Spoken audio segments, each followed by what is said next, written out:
So, welcome back to episode 10 of the Right Questions podcast. As always, I am here with my wonderful and amazing co host, Bridget Sampson. How are you doing today, Bridget? I am excited today, especially because Todd, this is our first time interviewing a guest together. So Yes. all these milestones for us. It's very exciting. Yeah, exactly. We are just so excited, like really excited to be not just interviewing somebody, but this somebody is somebody that brings us a whole lot of wisdom, and I do mean wisdom. He may not, he's gonna roll his eyes, I know, but the guest on the pod today is Mr. Quan Gan. Please, Bridget, everybody. I know there's no real applause button, but Yay, welcome. Yeah, Quan. We're so Quan. excited. Thank you so much for being with us. Yay, we applaud you. So I didn't want him to have to sit there on camera and you not, get an introduction, but I wanna build up who this individual is that you see and that you're gonna be hearing from today. Quan, he's a very successful, very interesting, but above all, great human being. He is a proud father of two wonderful young children. So his hands are full because he's not only has two children, been happily married for 10 years, but he has two great businesses in the entertainment, specifically the live entertainment industry.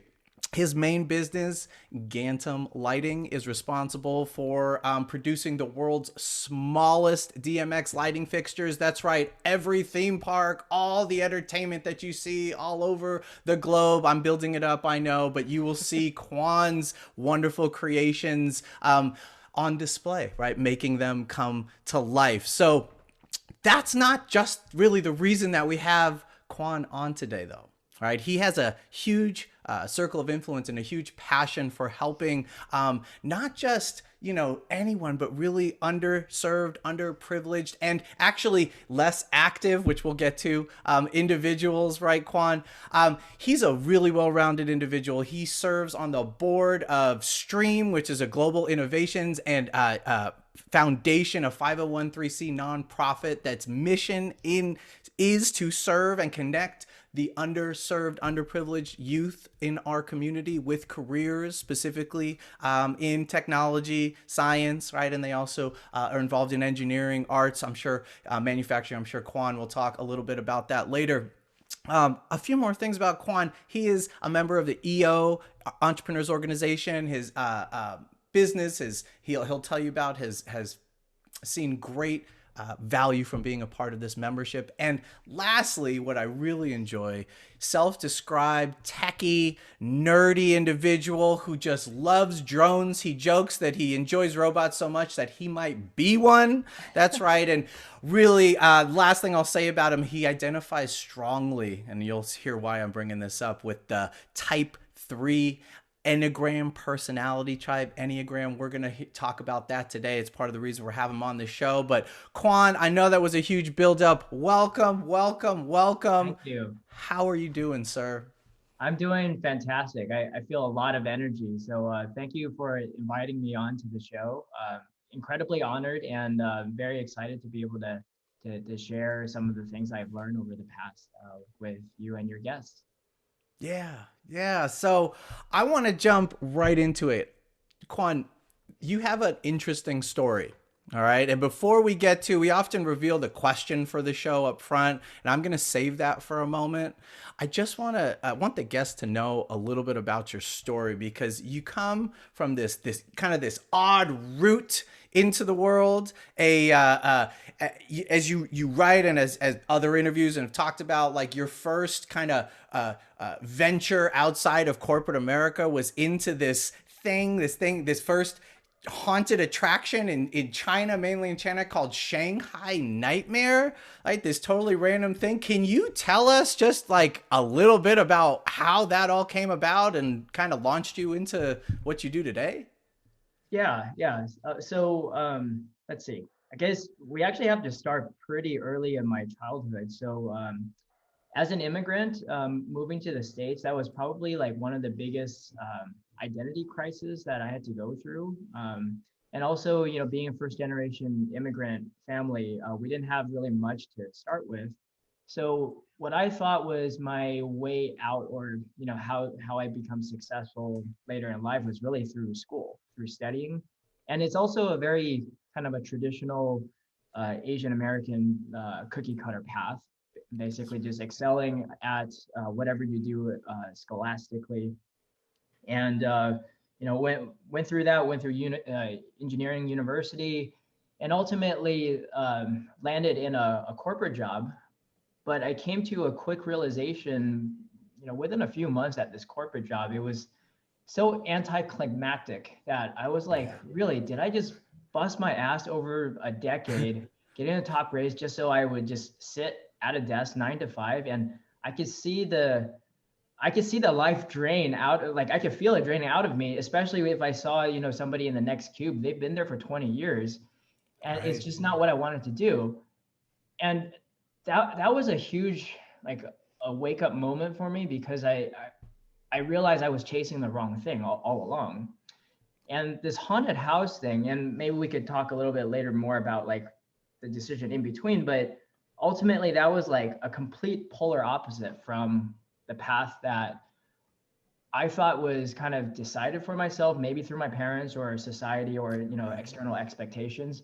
But I wanted to build a haunted house, and there were a bunch of like opportunities that kind of led to it. One being I volunteered at a haunted house when I was in college, and I scared the crap out of like hundreds, if not thousands of people over the course of an evening. And it just stuck in the back of my brain. And in the Halloween industry, they call that catching the bug. And so this bug was ingrained into my brain. And when I went to China, and it was actually through Intel, my corporate job, that, so my girlfriend, who is actually now my wife, happily married for 10 years, she introduced me to the electronics and the parts market in Shanghai. And me being an engineer and a builder, I was like, I need to do something with this. And somehow that bug came back and it crossed with this opportunity. I'm like, we got to build something. Let's build a haunted house, because they didn't have one.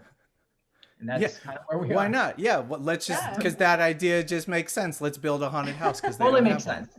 Yeah. And actually, one of my posts on Facebook, I think it did get a bunch of attention from my friends, probably just more like, what the hell did he actually say? Yeah. I said I quit my corporate job so I could start a haunted house in China. Unbelievable. Oh my goodness. I wonder what your parents thought of that, Quan. Oh, that's what I was thinking.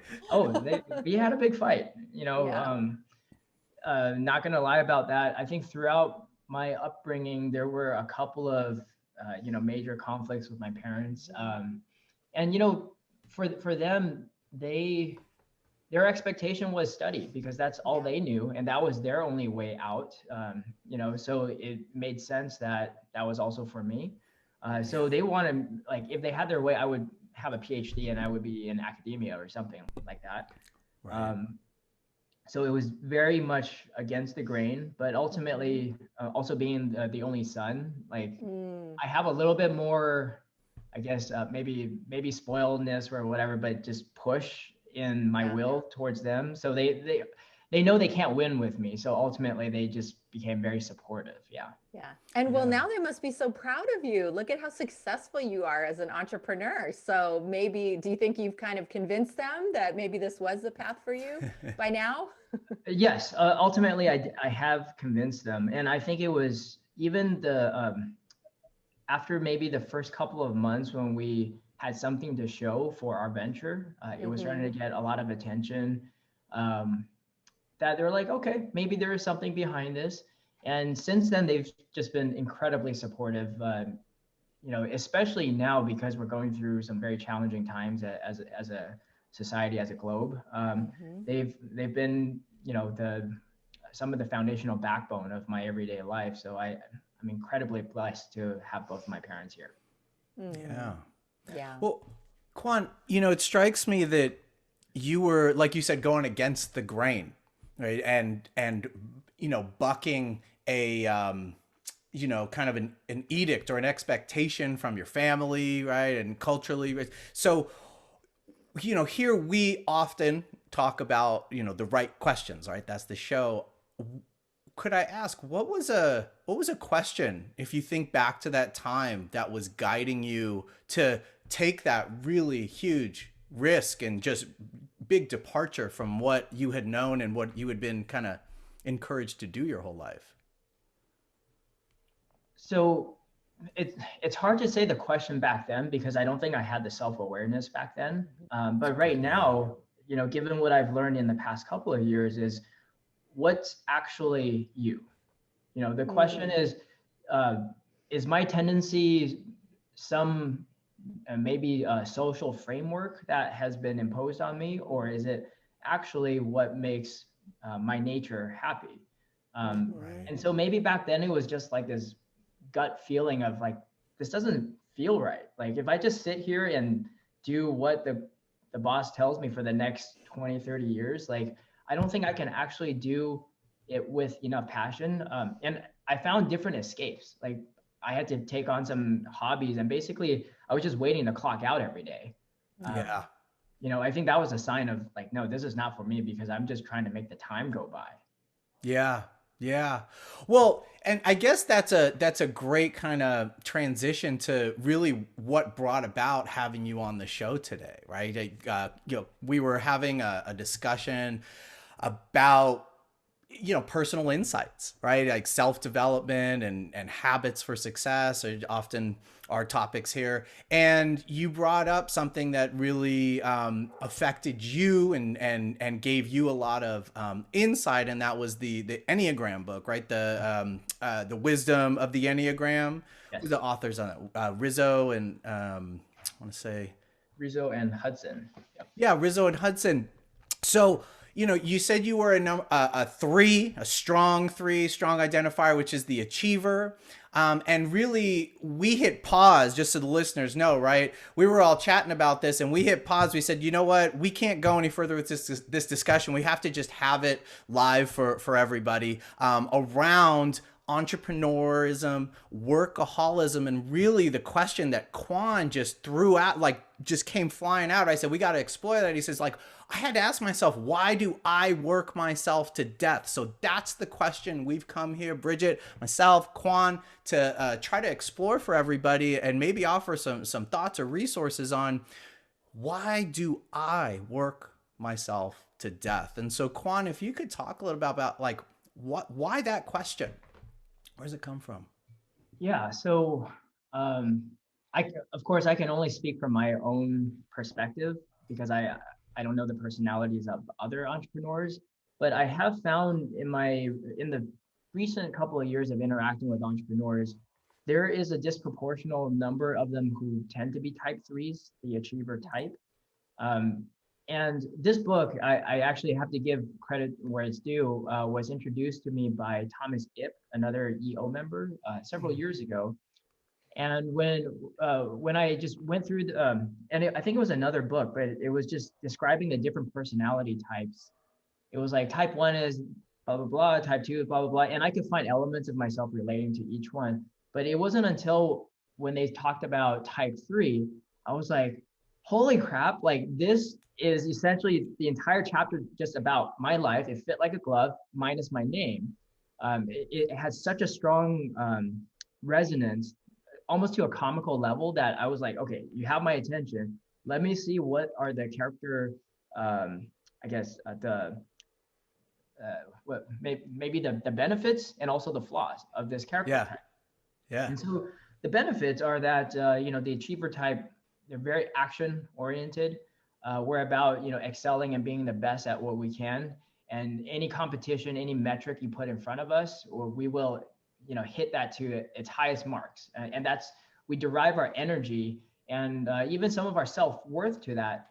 And that actually comes into where it becomes a detriment, because you have to be very aware of where those metrics actually came from.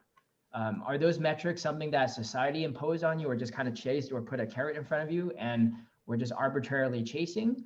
Or is it something that I actually put in front of myself as a metric that I should be achieving? And even though I've been with it, or I've known the Enneagram for the past 3 or 4 years, it didn't really come to a head until about a month ago, where I was essentially just working myself into numbness and exhaustion. And I had to take a pause. And this was also from a help of a friend who was just acting as a mirror for me, like just noticing I wasn't caring for myself and I was just burning out, and just asking, why are you actually doing this? What happens if you don't? Like, can you not do it? And can you slow down? And by just asking that question deeper and deeper, I realized a lot of these expectations were external and arbitrary, that I just kind of projected out there thinking that I needed to hit a certain deadline when it wasn't, it was really self-misery basically. Yeah. Yeah. Right. Like just came and kind of smacked you across the face. Like, hey, what are you doing? It came from a friend. What was it though that was, how can I put it? If it's not to achieve, right? Because it's called the achiever. Mm-hmm. Right? Why am I working myself to death? Is it to achieve or is it something else? What did you find out? Or what are you finding out? I think it's to achieve the internal goals, the ones that are meaningful for me and my soul, and not goals that I perceive as being valuable by society, by parents, by family, but what actually is truly meaningful to me. And also, part of this was a reconciliation of what happens when all of this go away. And it will go away because everybody has to face death at some point. So all the physical accumulations that we've made throughout life, we do have to eventually give it back.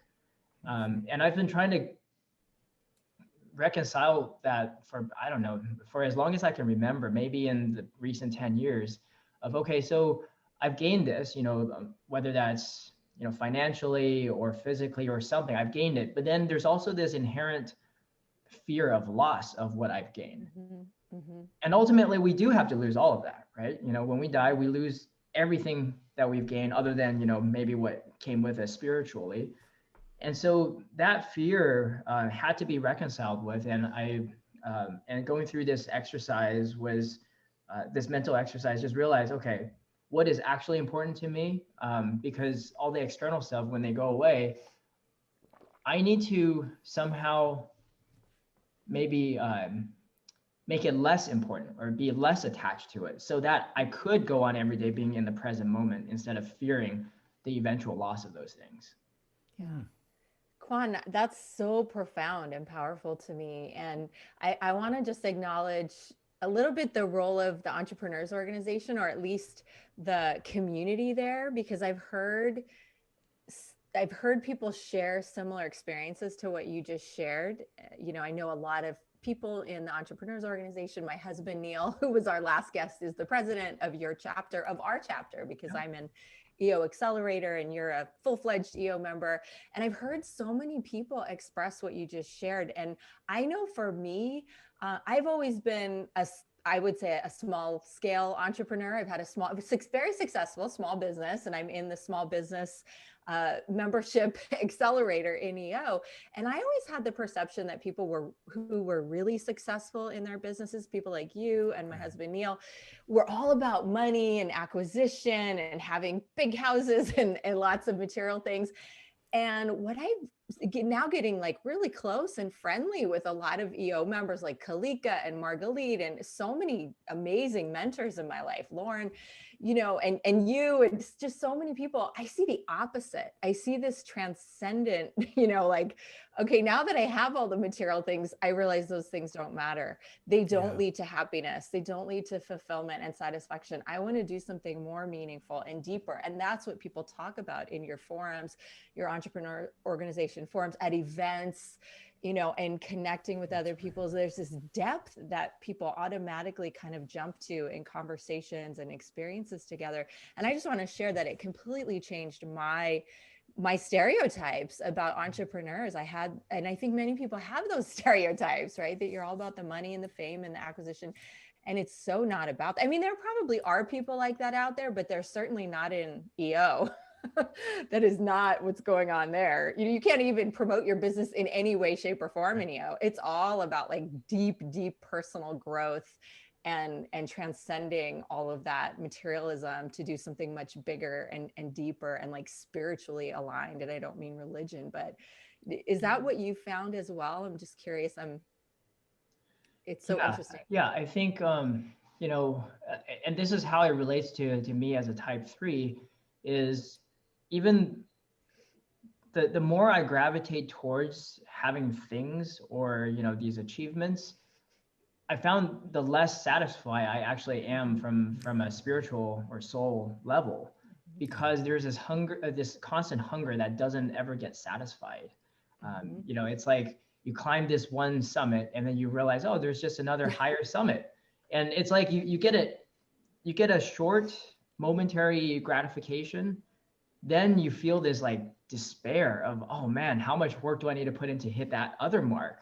And it wasn't something that we put there. It was, you know, many of us, I think maybe we might think we put it there, but it's not actually us. It's actually our ego putting it there, because we were hungry for always more and more. Yeah. That's so true. And the psychological research completely supports that, as we know that we all kind of have a baseline of satisfaction in our lives. And it's only when we go deep inside that we can increase that. And if we're seeking it in external validation and material sources, we're just going to be more and more disappointed about how those don't do it. So that it's really, really meaningful what you're sharing, Quan. You know, Quan, as you're saying that, I was thinking, you talk about that next level, right? We all, and what's the vision that came to my mind was the moment that Obama in his first election was walking off stage and had just given like, okay, I'm president. He won. And he did his acceptance speech that night, and they walked off, and Michelle walked off in front of him. And then I remember he like turned around and looked out at, you know, I think at the huge park, right? It's just all the people were there, you know, people were crying. And so it was such a beautiful moment. But to me, what he turned around to do was like take stock, like take a moment to go like, wow, like this just happened. And we often don't do that, because the next moment, or probably the next day or within a few days, it's like, okay, now what? Now what? Now what's the legacy going to be? What am I going to do with this position in the world, right? And so to turn it back to you and the achiever type 3, right? And this idea of being an entrepreneur, workaholism, which I've heard you mention multiple times, which leads to, as you said, maybe a poorer work life, or just a poor balance among the things that might be important in our lives, right? And to take stock of that. So could you talk a little bit about what the understanding of this, right? Because you said it was an internal goal now rather than external things, materialism, right? What did it do, this wisdom, this knowledge, what did it do? Did it release you? What did it do for you? What did the knowledge do? So just by communicating this verbally, I have to say is only like, it does not do the actual concept justice. It's basically linearizing and flattening this concept into a projection that we could express through, you know, video media. Yeah. But as best as I can describe it, is really just a focus on the present.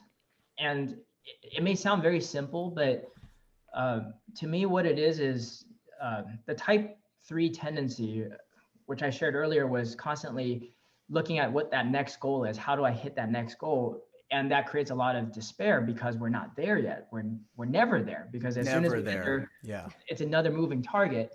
So that is a projection of your happiness on what's in the future, or what did you do in the past that you could have done better, right? So you're never actually present. But it's this refocus on, how am I feeling right here, right now? You know, what is my energy level, you know, being able to speak to you guys on this, you know, at this very, you know, moment in time, how do I feel right now? And if I feel energized like this, every part of the way throughout my entire day, that's all that matters. You know, what happens in front or behind, those are just projections. They're not actually real. And they talk about this even in Stoicism. You don't actually own anything. You don't own anything other than this infinitesimally small present moment, and that's it. And just being okay with that concept. So then what are you trying to Yes. achieve today then? Has it changed? I think maybe what the goals may not have changed, but I think my reasons for those goals and how I show up to getting through the day certainly does. We might still have this conversation. I might still have the next meeting and all of that, but I stop thinking about what's coming up next. I think about Mm-hmm. just right now, and Mm-hmm. I'm not worrying about, like, are we having, financial struggles, which many of us are, but it's Right. not affecting me as much because I am released in a way from the gravity of that, just because it's not actually real until it's actually here. Mm-hmm. Yeah, that's so true. I think that so many of us and so many people right now are really spending a lot of time in worry and concern, which is totally understandable. And we can have so much empathy for that. And if we can just Absolutely. try to remember what you're saying, Quan, is like, just be here in this moment. If everything's okay right now, what's the next step you can take? What Mhm. can you do right now that's going to be the best use of your time and energy and help you the most? Right. And it's really hard to do that, to stay in that, but that's what helps us to get to the longer term goal and to be able to solve these very difficult, very real problems that many of us are facing. So it's so powerful. Yeah, thank you for that. I have a question, Quan, that Mhm. I'm wondering. Todd and I are very lucky to have a very diverse audience, right? So we do have a lot of entrepreneur friends who listen. We have teachers, we have students, we have coaching clients.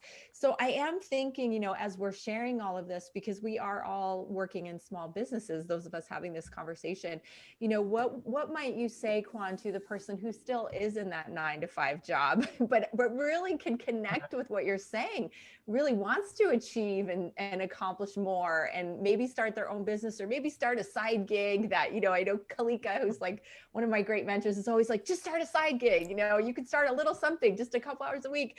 Everyone has an entrepreneur potential in them. So like, what would we say to folks who feel compelled by what you're sharing, but maybe feel stuck and like it's not possible for them, when we know it is possible? And we're not saying it has to be a business, but whatever it is you Mhm. dream of, that you Right. can take steps in that direction. So I think it comes back to the why, very Mm-hmm. much similar to Simon Sinek's TED Talk about, what is your actual why? And I think Yes. entrepreneurship, that's just one of the hows or the whats that you decide to Mm-hmm. do based on whatever Mm-hmm. your why is. So I don't think a 9 to 5 job is fundamentally, you know, wrong.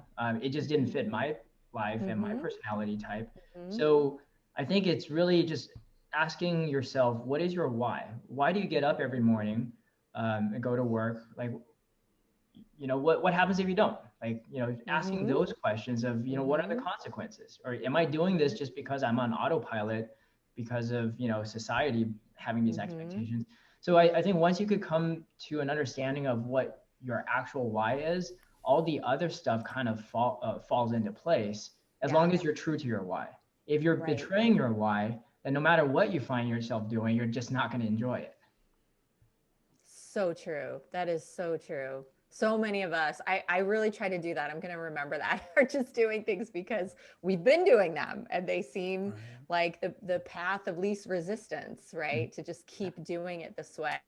An Yeah. example of that comes to mind for me is last year I took Amy Porterfield's Digital Course Academy, and I was so inspired by all the people there, because so many of them were people in full-time jobs, but they have this dream to teach something, to share a message, whatever it is. It was from like art to photography to painting to coaching to, the kind of work you do, technology, and people who just want to put courses out there. And many of them have all kinds of obligations in their lives that where they could say, I don't have time for this, to do this extra and invest in myself to take Mhm. this course. So I think there are so many examples we can look to, people who really are clear on their why, they're passionate about something, and maybe they can only spend an hour or two a week on it, or maybe maybe they are on a plan to completely leave whatever their obligation is Mhm. now, career wise, and go after that. But I think, I want to encourage anyone out there who's thinking it's not possible for me to allow for a mindset shift, have a growth mindset. You know, you can have a paradigm shift. Hear us. It is possible. And it may not feel like it now, but if you can take one tiny step, put one toe in some direction, some group or community who's doing it, you know, or find a mentor. You know, I found so many people who have been so kind to share with me their journey in a conversation. If you say to someone, can we just chat for 20 minutes? A lot of people are willing to say, sure, I'll share. And I'm sure you do that a lot for folks too, Quan. So I just hope this I hope that you, Quan, have inspired people as much as you have me in this conversation. So I'm sorry, I'm probably going off track from where the conversation is supposed to go. Todd and Quan, take it away from me. Yes. No, I do want to add that, you know, it may not be in the strict definition of working for yourself or an entrepreneurship, but you could take ownership of any role you have on a day-to-day basis, whether that's, taking care of your family, your loved ones, right? But you could be a creative, and that could drive your why. So it doesn't have to be, oh, I need to quit my job and start something completely new.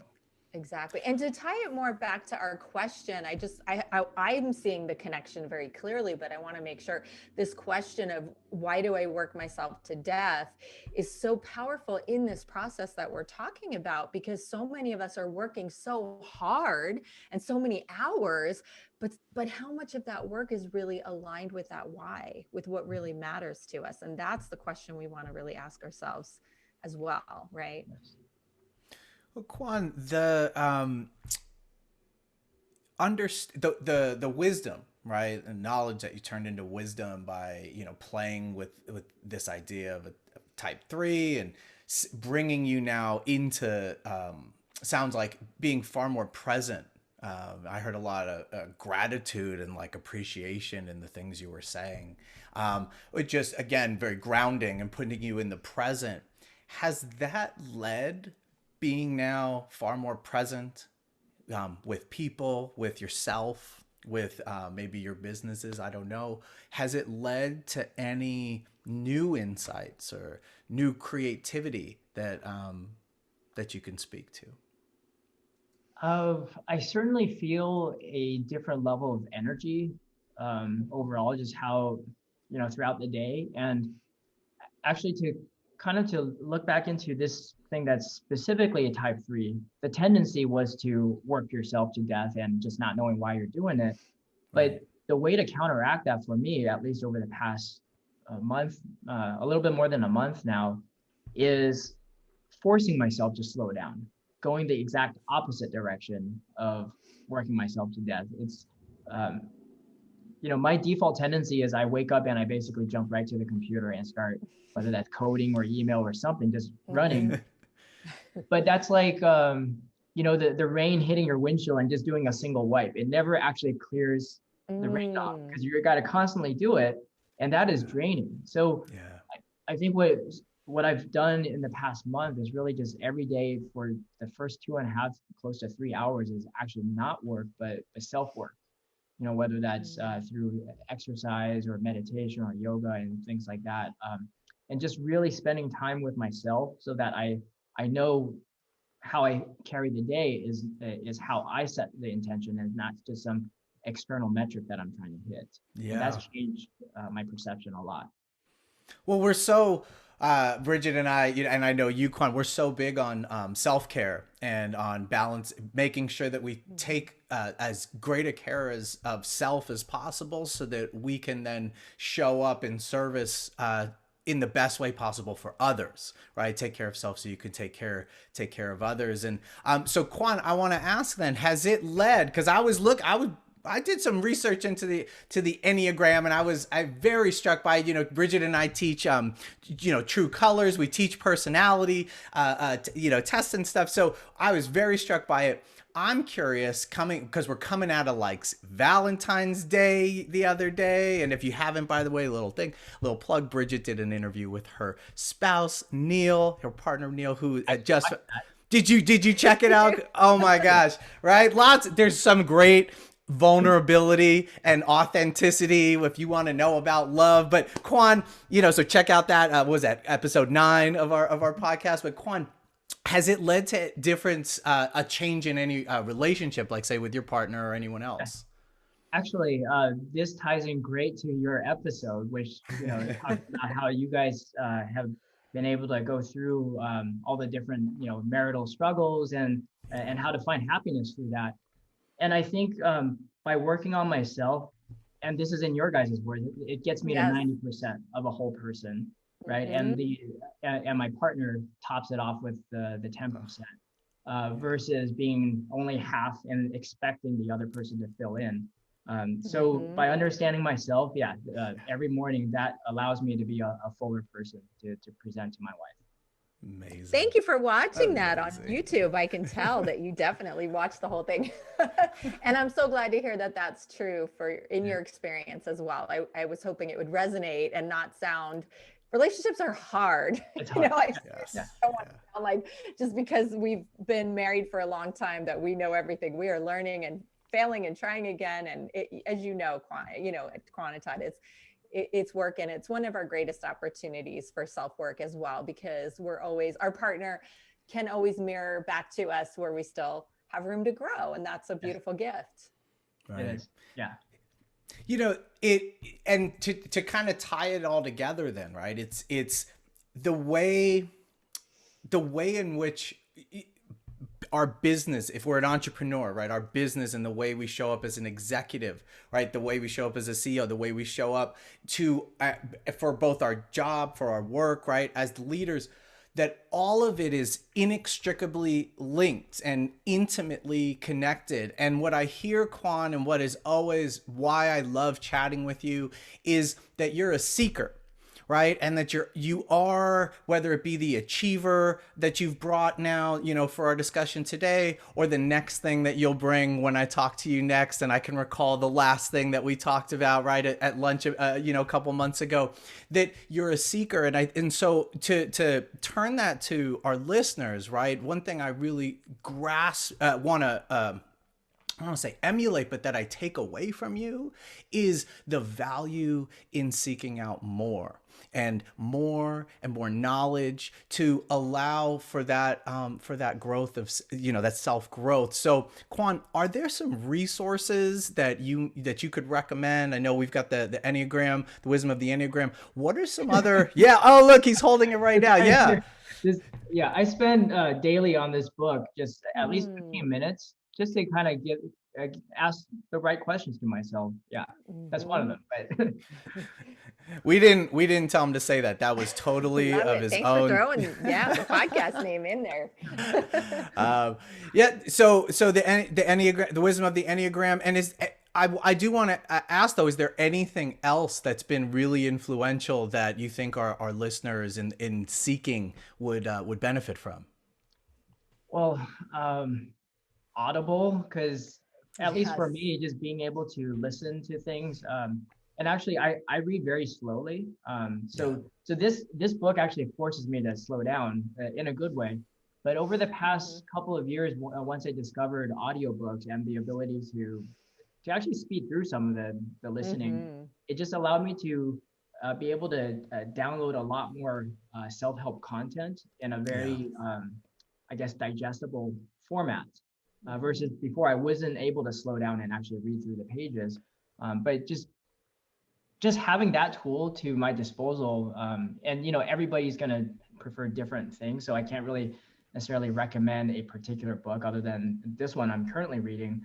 But I would say just having a medium and also giving yourself enough time to dedicate to self improvement on a daily basis, no matter what that is, right? I think that was really important. So I hear the habits then of self-care, of balance, of spending time to both read and fill, your mind with great stuff, as well as take care of your body, so the mental and the physical, before stepping into the role of creator or entrepreneur. Yes, and actually, really quick to add to that, I think the more that a person feels they don't have the time to do it, it's actually a bigger sign that they need to do it. And I speak about this from experience, right? Because Yes. my tendency is to say, I'm too busy, I'm working, I'm trying to be productive here. But now I'm forcing myself to have 2.5, 3 hours in the morning so that I can actually lay a better foundation. That is so true. Yes. Quan, you've given us a lot to think about and some great, obviously great resources and just wonderful spirit and wisdom to, and as you said, energy to take with after this episode. I'm curious, and I'm going to throw this to Bridget. We like to have you may not know this, Quan, but we like to have each of our previous guests just throw out a question about, what do you want us to ask our next guest? We don't know who it's going to be. We don't know what they're going to be talking about, but what's a question we should ask them? So I know Neil in the last episode had a question for our next guest, which is you, Bridget. What was that question? Well, it's funny because now I know that Quan actually watched the video of my interview with Neil. So I don't know. So he's prepared. I don't know if you caught the question and realized that it was for you. I had an inkling that it was for me, but yeah. But I'll repeat it just to make sure. And he knew that the question would go to you too, Quan. So you know Neil as the president of the EOLA North chapter. I know him as my partner, father of our children, and person who should do his dishes more and all of that. But anyway, rinse your dishes. So his question was, what is, and this is, I think this is really connected to this idea of the Enneagram and, personality assessments that help us get to know ourselves and get to know each other on a deeper level. And I know we use those a lot in EO workshops and trainings and things that we do. So the question was, what is something that people don't know about you until they get to know you really well? Well, so this whole conversation right here, this is one of those things. So we've already covered that. But I think something a little bit more, maybe less serious, but it is something that people are like, oh, really? Is even though I have 2 technology companies and I'm a techie nerd and all that, but my family, we live sustainably on some acreage. We're trying to grow our own food. So my other car is actually a tractor. So yeah. That's amazing. Yeah. I don't think a lot of people probably know that about you. I did not know that until you just said that. When we were, I'll throw this in there. When we were on talking the other day, we were talking about solar panels or something, and Quan was like, "Oh my gosh, I gotta tie down the solar panels because we had the crazy windstorm." He's like, "They're gonna fly away!" He ran outside. Yeah, I did bolt it down since then, so yeah. Good. I knew you would. And I think that's something. I think that's something that I notice among the community of entrepreneurs, the people who've done well, because we have done the same thing at our house. Thanks to Neil, I have no idea how it all works, but he reports that we're completely off the grid now with our solar power. And when we lose power, which we do a lot in our area, our solar powered system kicks in. So I love how, people like all of you are on the cutting edge of moving toward green power and sustainability, and that's really fascinating to hear. And growing it, we do have a small garden. That's actually one of the things that Neil did in the Entrepreneurs Organization chapters. Everybody got a garden. Yes. Everybody got right? Are you? Well, it was like you get a garden and you get a garden. Like everybody got it delivered to their house during this pandemic. So we all got our setup for a wood box with a garden. Ours is doing amazing. I eat salad from it all the time. Yeah, but you know a lot more about this. Obviously, you're doing your own farming. So that's fascinating. So you do a lot of your own food then. Yeah. So actually, I would say it's 100% my wife. She's full-time mom/farmer, actually, out in the field.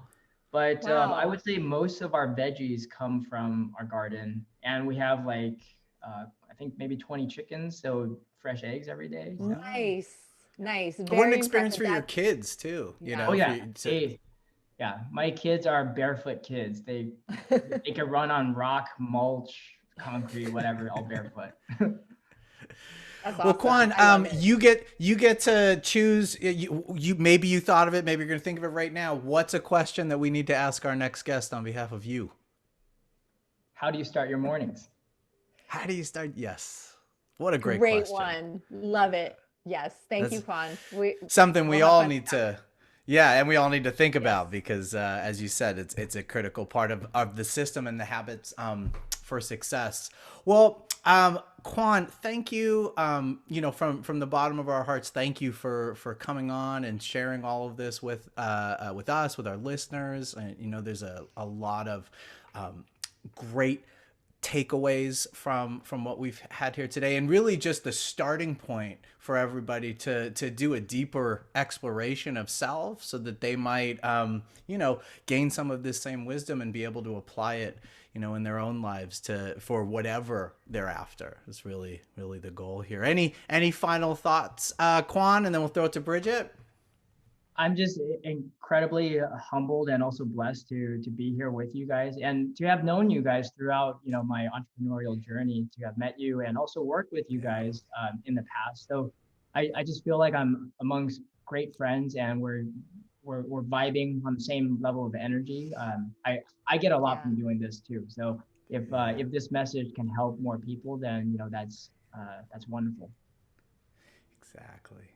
Oh, that's beautiful, Quan. I feel exactly the same way. I woke up so excited this morning, and coming to the microphone and the Zoom, it was like, oh my gosh, I know it's going to be such an amazing conversation because it's Quan. So I thank you for that. You've really inspired us, and we had a great conversation. And now this episode will live forever. So, you know, you can always share it with people and be like, hey, you want to get to know me? Here you go. Here's your little shortcut to knowing Quan, and then you can ask questions from there. No, but seriously, I think it was a really great conversation, and we got to know you better. And once this darn pandemic is over, I really look forward to seeing you at EO events, because we are EO family together, and that means a lot to me. In addition to just you're an amazing human being, and we just are so inspired by everything that you've shared. Thank you so much for being here. And a big real hug once it's real. Yes. Yeah, virtual hugs for now. Yes. Well, Quan, thank you again. And, you know, as always, all of you out there, be good people and make good choices. We'll see you next time.